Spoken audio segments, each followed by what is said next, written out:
Tell me, what is your... So my doubt is, when we do Kechari Mudra, actually, like I am hearing, the energy will be sometimes excess and it will cause some problems. You are listening to the... When I listen to this generic, there is one, this one called pranic healing. What those people they say is, there are some poses, when you keep the poses or mudras, you will receive energy from cosmic world. Once you receive those energy, what happens is, you have to know how to regulate it and how to cut it when you don't require.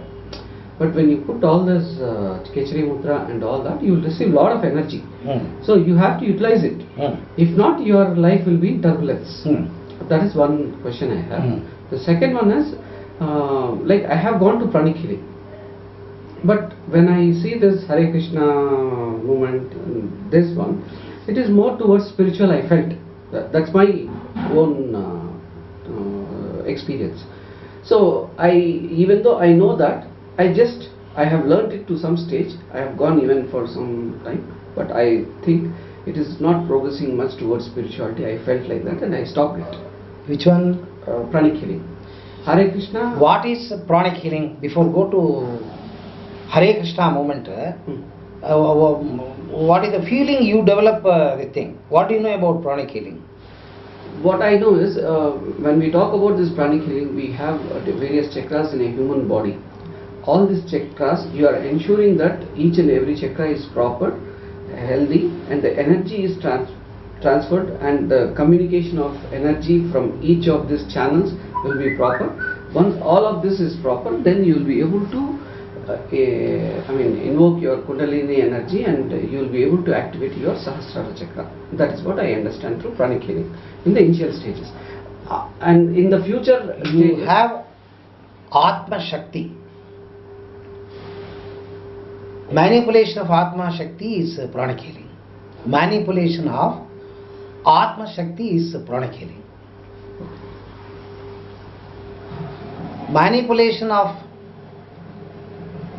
Atma Shakti along with the consciousness is spirituality. Okay, manipulation of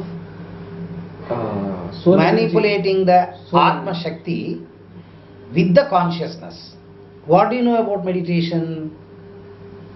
Meditation. You speak Kannada? I will be comfortable in English and Telugu.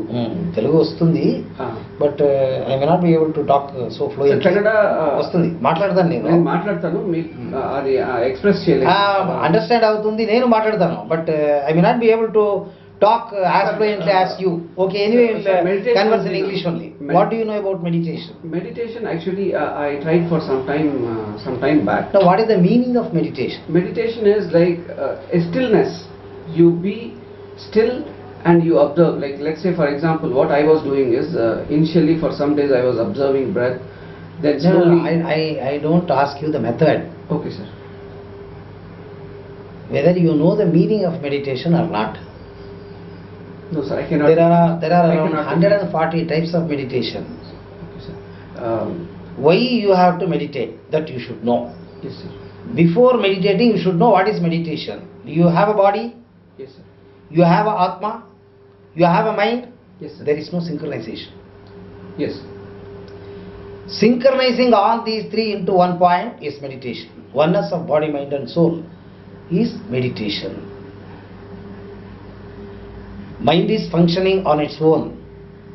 Nobody can control it. Atma is a supervisor. Atma is a supervisor. Why for Atma has get into the body is thousands and thousands of lakhs and thousands of janmas you would have taken, on which good karma and bad karma would have been committed. When the karma is balanced, brought to nil, zero level, no punya karma, no papa karma. If there is a zero state, you are qualified to attain the mukti. What do you mean by mukti? Not taking the births. There is no birth and death. The sense, from where you have come, you are going back to the starting point. That is mukti.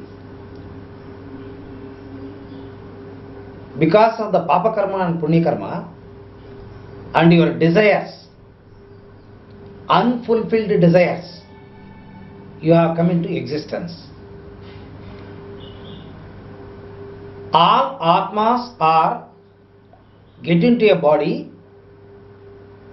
to get their unfulfilled desire. After the atma is fully satisfied, it travels towards the divinity. Till then, divinity is there. You cannot attach your soul with the divinity. Until unless fulfill your desires, unfulfilled desires, you practice a number of yogas like Raja Yoga, Bhakti Yoga, Jnana Yoga and Raja Yoga, you cannot reach God. Like you are telling something is coming here and some pressure is there, feeling the heaviness in the head. All these things will happen, but you don't attain mukti. Why we take up certain category of yoga, bhakti yoga? You are into bhakti yoga. Knowingly or unknowingly, once you take one path, there are 4 paths. You have taken bhakti yoga, automatically Raja yoga will attach, Jnana yoga will attach, and as well all the karma yoga will attach.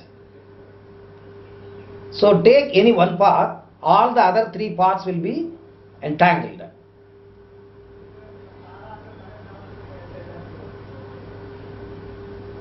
In Tamil we say Mannasai, Ponnasai, Pennasai. Man means assets,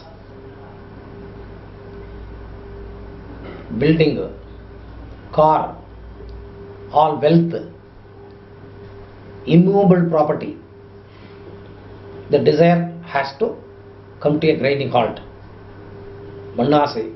Ponnasai means money. Greedy in making money, that has to get stopped. Mannasai, Ponnasai, Pennasai. Pen means ladies. The desire to copulate with the girl, ladies, that has to come to a halt. Unless otherwise all these 3 categories come to a grinding halt, you cannot attain mukti. Stop it.